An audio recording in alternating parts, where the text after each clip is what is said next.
Desde 1890 varias personas han contado historias, transmitidas de generación en generación, con rumores acerca de un circo sombrío.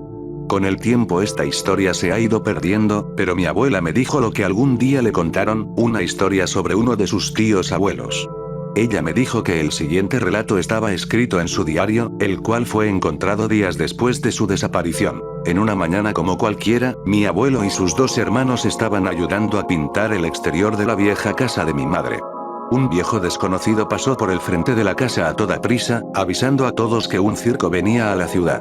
Mi abuelo y sus hermanos se apresuraron a la plaza central de la ciudad, donde por lo general se establecían los circos, para hacer una presentación breve de convocatoria al público. Una vez allí, se sorprendieron. No había payasos ni carros, solo unos carteles clavados a un poste. Supongo que aquello era más interesante que si hubieran hecho una presentación, el papel de los carteles, y los mismos eran muy sencillos y misteriosos. Escrito en negrita, decía: el circo de medianoche llegó a la ciudad. El espectáculo comienza a la medianoche y termina al amanecer. Mi abuelo me contó que su hermano no pudo dormir esa noche. Tal vez por estar pensando en el circo y sus porqués. Los preadolescentes pidieron a su padre que los llevaran al circo por la noche, y a pesar del horario, él les quiso dar un voto de confianza.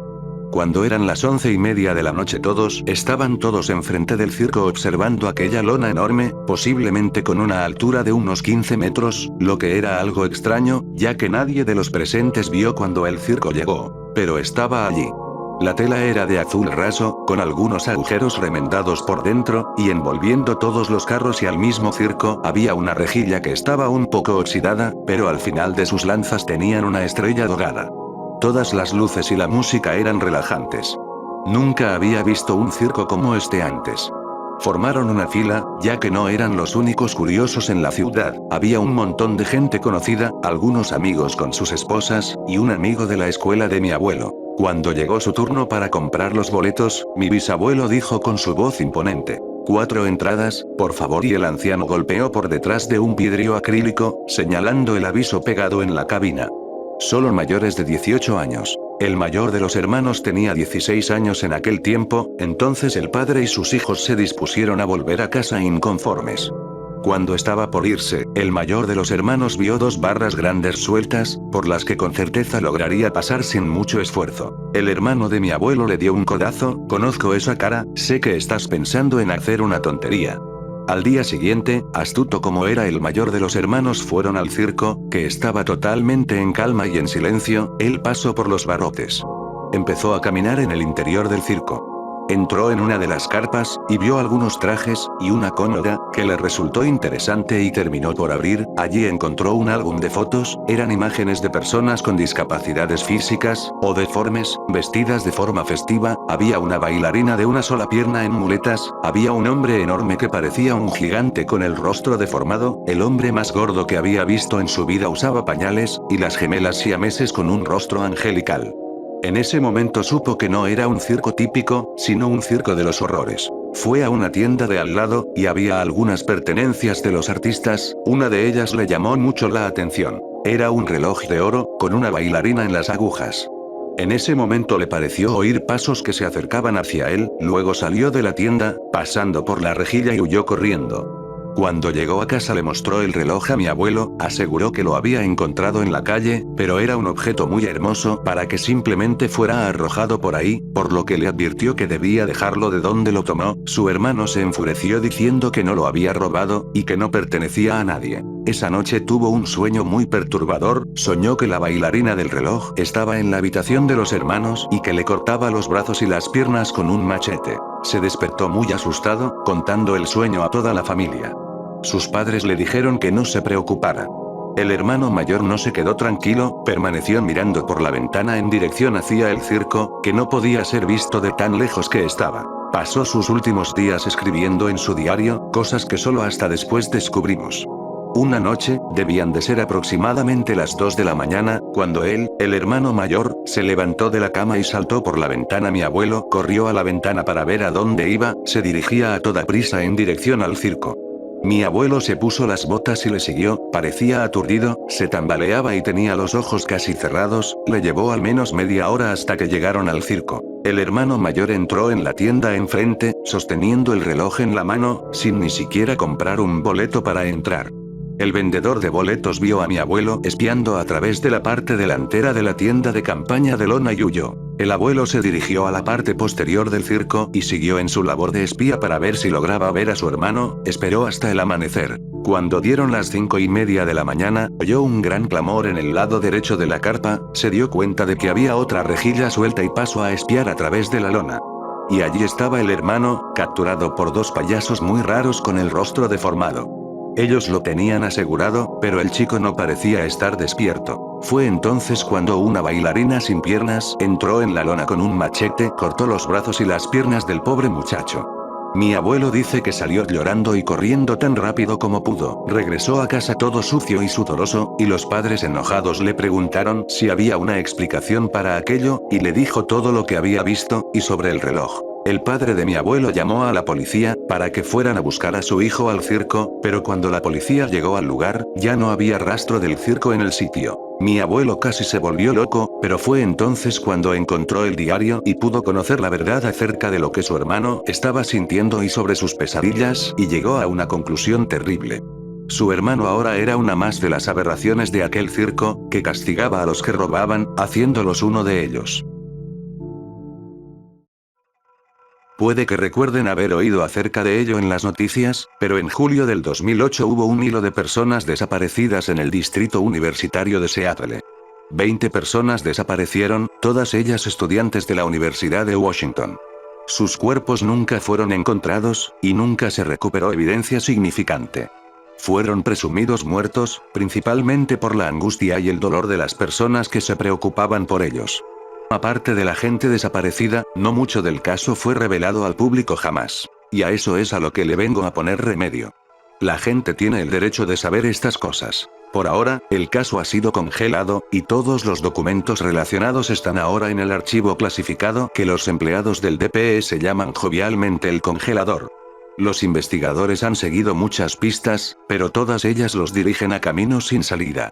Ellos juraron quijotescamente llevar al criminal, o criminales, a la justicia, pero cuando todos sus intentos de mover el caso hacia adelante fallaron, ellos se echaron para atrás como gatitos asustados. La pista más prometedora, sin embargo, había sido una que se reveló relativamente temprano en la vida del caso, alrededor del mes de septiembre del mismo año. Resultó que todos los estudiantes abducidos poseían la misma computadora Apple. Esto pudo haber sido una mera coincidencia, pero una investigación complementaria hecha por el equipo forense mostró que cada estudiante había usado un servidor proxy tiempo antes de su desaparición. Para aquellos que no saben, un servidor proxy es un intermediario web usado a menudo para mantener la actividad lo más anónima posible, disfrazando la dirección IP, que, de nuevo, para los que no saben, son esencialmente series únicas de números dadas a cada computadora conectada a Internet.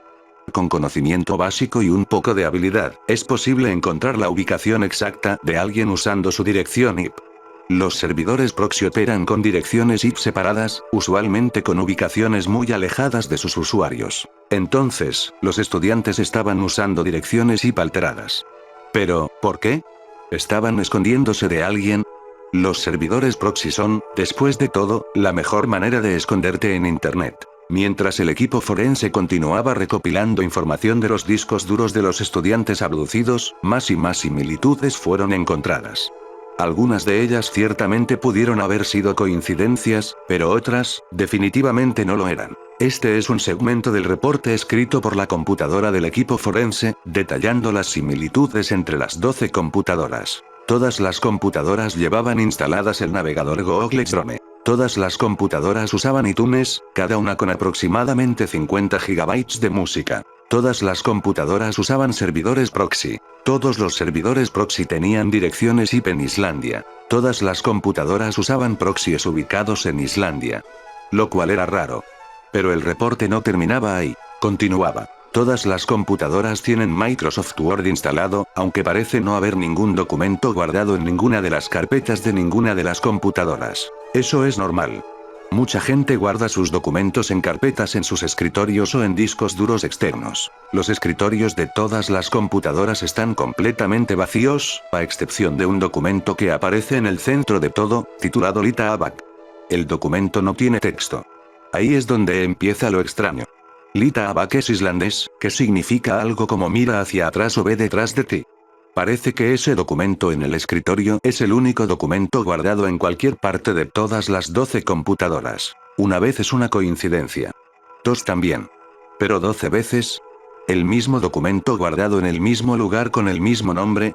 Es imposible. El reporte continuó por un tiempo luego de eso, pero con nada cercanamente significante. Cuando los teclados fueron investigados para buscar huellas dactilares, ninguna de ellas coincidió. No hubo nada que las conectara aparte de los documentos. Los especialistas forenses se asustaron con lo que consiguieron, pero ninguno de ellos reportó nada sospechoso o paranormal. Los proxies en Islandia y los documentos con títulos en islandés llevaron a los investigadores a buscar otras conexiones entre Islandia y los estudiantes desaparecidos. Fueron hacia sus padres, probablemente esperando encontrar que todos los estudiantes tuvieron relaciones en Islandia, o algo. Necesitaban resolver el caso. Pero, por supuesto, ninguno de ellos tenía lazos aparentes con el país. Ni familiares, ni amigos, nada. Los investigadores habían preguntado a docenas de personas, pero nada que valiera la pena fue encontrado.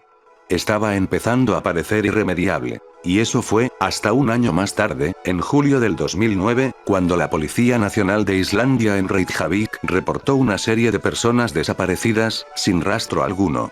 Esto era lo que el DPS necesitaba. Contactaron rápidamente a la oficina en Reykjavik, y arreglaron una reunión, esperando que los casos de alguna manera coincidieran.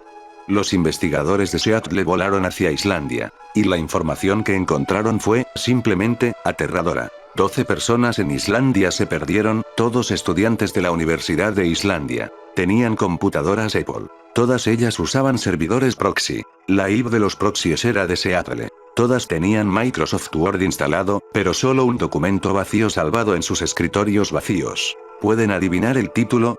Lita Abak. Cuando ambos equipos de investigación compartieron su información, las cosas finalmente parecieron brillantes, para ambos casos.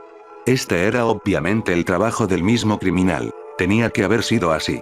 Ellos iban a capturar a quien sea o lo que sea que hubiera hecho esto. En el nombre de la justicia aun cuando no había cuerpos para encontrar, y según todo lo que sabían, todos los estudiantes perdidos pudieron haber estado vivos y en paz. La ráfaga de optimismo terminó unos días después, cuando el equipo forense de Islandia buscó huellas dactilares en las computadoras, solo para encontrar que ninguna de las huellas coincidía.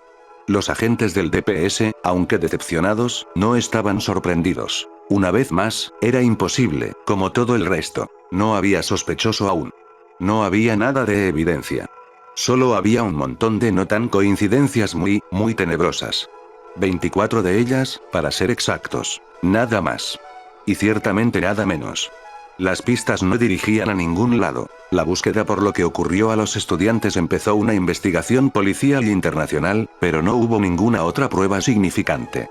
Los casos, o solamente un caso único ahora, había quedado estancado. Luego de meses y meses y meses de pérdida de esperanzas, ambos, el DPS y la Policía Nacional de Islandia finalmente puso el caso como sin resolver en julio del 2012, y se olvidaron de él. Frío. Congelado. Estancado. Infructuoso. Se había terminado. Tantas cosas por la justicia. Desde entonces, ambos departamentos policiales habían tratado de olvidar el caso. Se convirtió en una memoria triste, nadie quería pensar acerca de eso. Con toda razón. Y eso es todo el caso, de verdad. Estoy escribiendo esto porque estoy bastante aburrido, e imaginé que era interesante hacérselo saber a ustedes. Tengo que irme a bañar ahora. Sin embargo, antes de irme, solo quiero estar seguro de que entienden lo difícil que fue para mí lavarles el cerebro a los estudiantes haciéndolos leer mis historias. Los humanos son muy perceptivos cuando se refiere a ese tipo de cosas. Su carne lo valió, de todas maneras. Muy tierna y deliciosa, aunque todavía tengo un poquito de hambre. El fanatismo suele estar presente en diversos casos, puede ser a un grupo musical, a libros, películas, videojuegos, o televisión. Este último resulta interesante debido a que muchos crecimos con él, fuimos testigos de muchos shows de televisión que resultan ser obras maestras comparadas con los shows actuales, o al menos eso nos parece a todos aquellos que las vimos desde jóvenes, y Eddie no es la excepción. Yo crecí mirando este show diariamente cuando era niño, simplemente me encantaba, era mi show favorito. Así es como me entretenía antes de usar internet, así que pensé que podría revivir memorias del show, buscando capítulos en internet o en servicios de paga, y efectivamente pude hacerlo. Un día mientras estaba navegando me encontré con un blog que era administrado por varias personas, en donde usuarios a quienes les gustaba el show, tanto como a mí, compartían sus opiniones respecto a él y cómo es que el show había marcado a cada uno y lo que significaba para ellos y cómo es que los capítulos más recientes no se comparaban a los clásicos. No dude en unirme a los comentarios y mencionar mi postura al respecto, pero el foro no solo consistía en opiniones, la gente constantemente compartía ideas para episodios que les hubiese gustado haber visto, dibujos e ilustraciones hechas por la comunidad con referencia al show, y más cosas variadas. Uno de los usuarios más activos que se hacía llamar Ed216 contribuía mucho en todos los aspectos, opinaba sobre todo, dibujaba e incluso editaba vídeos del programa para hacer parodias o cosas por el estilo. Si se puede decir que alguien rendía culto al show, ese era él. En una de sus publicaciones de hace unos días, envió fotografías donde se podía apreciar lo que parecía ser las paredes de su recámara, donde tenía un gran dibujo con todos los personajes del show o al menos los principales, excluyendo a las hermanas Cruel, pero se podía apreciar algo extraño en la pared de su recámara. Algunos personajes del show, en particular Rolf, Kevin y Nats, tenían un punto rojo pintado en la cabeza. En la publicación el usuario comentaba en inglés: "He terminado con Rolf, ¿quién es el siguiente?". Y en los comentarios de la publicación había gente opinando, también mencionaban nombres de varios personajes, pero el más mencionado entre todos era Honji. Poco tiempo después el usuario hizo otra publicación donde decía: "La elección ha sido hecha, entonces el siguiente será Honji, ya saben lo que deben hacer, tienen 6 meses". En la publicación adjunto un montón de imágenes de Honji de todo tipo, tanto dibujos como imágenes sacadas del mismo show, incluso un archivo RAR llamado Honey's Moments.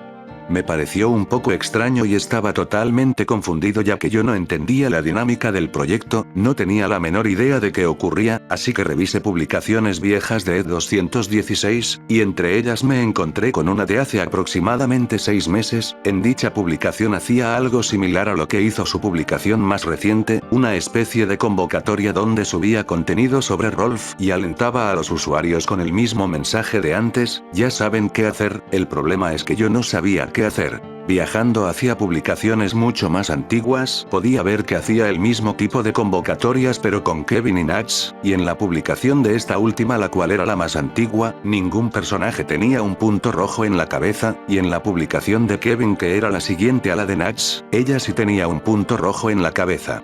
No era difícil el deducir lo que susodicho punto rojo significaba. El usuario marcaba la cabeza del personaje luego de que finalizara su respectiva convocatoria, pero se me hacía muy extraño que cada 6 meses hiciese una especie de collage sobre el personaje en cuestión y luego marcara su cabeza para así seguir con su extraña mecánica, pero ahora con un personaje más. Me resigné a no entender del todo lo que ocurría y mejor me dispuse a apreciar el contenido que había subido sobre Honji, y después de apreciar por un largo rato las imágenes pude notar algo extraño: pequeñas y diminutas marcas en las fotografías, tan pequeñas que solo ocupaban unos cuantos píxeles, eran extremadamente difíciles de encontrar. Quizá estaba entendiendo de poco a poco la dinámica, había que encontrar pistas para algo, pero desconozco de qué se trata.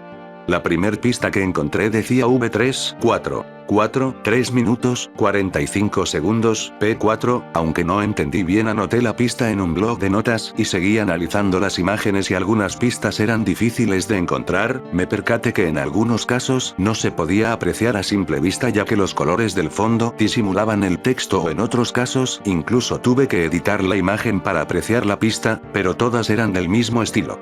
Al observar los vídeos pude ver que no eran nada del otro mundo, vídeos comunes y corrientes, así que me atreví a enviarle un mensaje al usuario preguntando en qué consistía la dinámica, pero pasaron días, semanas, meses, y nunca obtuve respuesta, así que olvidé todo el asunto y me dediqué a mis cosas. Tiempo después, mientras estaba limpiando mi PC, me encontré todos los archivos que había subido Ed216 y el blog de notas que había creado con las pistas que encontré. Eran 10 pistas y todas terminaban con una P y un número. Decidí basarme en eso para ordenarlas del 1 al 10 solo para matar el tiempo y comencé a hacer cuentas. Pronto se cumpliría el plazo de 6 meses, de hecho en unos pocos días, pero no le presté mayor atención y continué con lo mío. El día llegó y se cumplió el plazo, y yo no había logrado logrado interpretar las pistas hasta que a último momento un destello llegó a mi mente y lo comprendí, quizás las pistas indicaban un número de video y su tiempo. Me puse a repasar los vídeos tratando de encontrar algo en el tiempo de duración especificado que marcaba cada pista, y me pude percatar por una milésima de segundo se proyectaba un fotograma distinto al resto del video. Traté de pausar el video en el preciso momento en el que aparecía la imagen pero fui incapaz, así que utilicé un editor de video para poder parar el fotograma preciso, y así es como pude verlo claramente. En una parte del fotograma aparecía un pequeño carácter, como una letra o un número, así que recolecté los caracteres lo más rápido que pude en base a las pistas, pero el carácter de la última pista era diferente, agregaba la terminación onion, por lo que me pude percatar de que, estando todo unido, se formaba una especie de enlace perteneciente a la de Epue, un poco de ansia y miedo a la vez, y ahí apareció. Era una página muy extraña la cual tenía una ventana de video en el centro el cual decía la transmisión ha terminado, lo que sea que se haya mostrado en la página había concluido, había llegado tarde. Visité el blog de nuevo y apareció una publicación hecha hace algunos minutos donde E216 decía, acabo de terminar con Honmi, ahora ¿quién sigue? Y subía de nuevo una foto de su pared en donde ahora Honmi también tenía un punto rojo en la cabeza.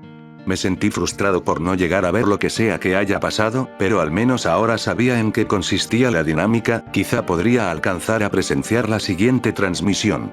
Ahora en la publicación muchos sugerían a Sara y el segundo más votado era Ed. Estuve revisando constantemente el blog pero no fue sino hasta después de 3 días que Ed216 hizo otra publicación donde decía lo siguiente. Pues la siguiente será Sara, pero no me gustó que muchos hayan votado por Ed, él será el último y quiero dejarlo en claro de una vez. Esto se está tornando muy fácil y les estoy dando demasiado tiempo, por lo que ahora cambiarán un poco las cosas, les daré solo 3 meses para resolverlo y las pistas serán mucho más complicadas de encontrar. En fin, tienen 3 meses, ya saben qué hacer. Al igual que en otras ocasiones, adjunto un montón de archivos referentes a Sara, y aunque ya sabía qué hacer fue extremadamente difícil encontrar las pistas, estaban más escondidas que nunca, había que voltear las imágenes, unir unas con otras, en fin, era mucho trabajo, pero después de un gran esfuerzo pudo completarlo en poco menos de 2 meses, encontré las 10 pistas y los 10 caracteres ocultos en los vídeos, y así pude unir el enlace, traté de entrar y me apareció un mensaje que decía la transmisión comienza en 1 mes, 3 días, 3 horas, 24 minutos, 49 segundos y el contador iba bajando. Al parecer había llegado demasiado pronto, por lo que me dediqué a hacer mis cosas en lo que restaba del tiempo, y anoté en mis recordatorios el visitar la página cuando la transmisión fuese a empezar. Pasó el tiempo establecido y me metí de nuevo al enlace, faltaban 2 minutos para que iniciara la transmisión, estaba ansioso por verla pero tuve que esperar esos pocos segundos para que empezara la transmisión, y comenzó. Se podía apreciar a un hombre que llevaba una máscara de cuero negra con una vestimenta común y corriente, y comenzó a hablar en inglés, estaba dando la bienvenida y felicitándonos a todos los usuarios que habíamos sido capaces de resolver el acertijo, y que como recompensa seríamos de los pocos en presenciar su acto. Guardó silencio por unos segundos y luego se salió de la toma para que la cámara pudiese captar lo que había en el fondo. Se trataba de una mujer amarrada y vestida con una camisa rosa, unos jeans azules, y su cabello estaba horriblemente pintado de un fuerte tono naranja, como si hubiera sido a la fuerza. No fue difícil el deducir que se trataba de una especie de cosplay de Sara, sin embargo se notaba que esa mujer se encontraba sometida en contra de su voluntad.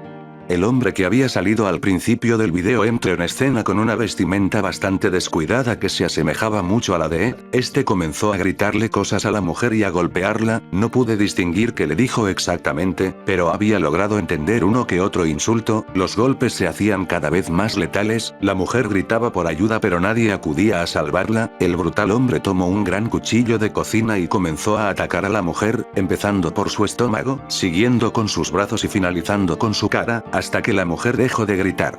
No podía creer lo que estaba viendo, era una carnicería total. El asesino tomó los intestinos del cadáver de la mujer y los mostró en pantalla. Había una pequeña sección de comentarios en las que todos pedían que se mostraran diferentes partes del cuerpo en pantalla, desde miembros hasta órganos, pero no lo pude soportar más, tuve que ir al baño para vomitar, y me quedé ahí mirándome al espejo.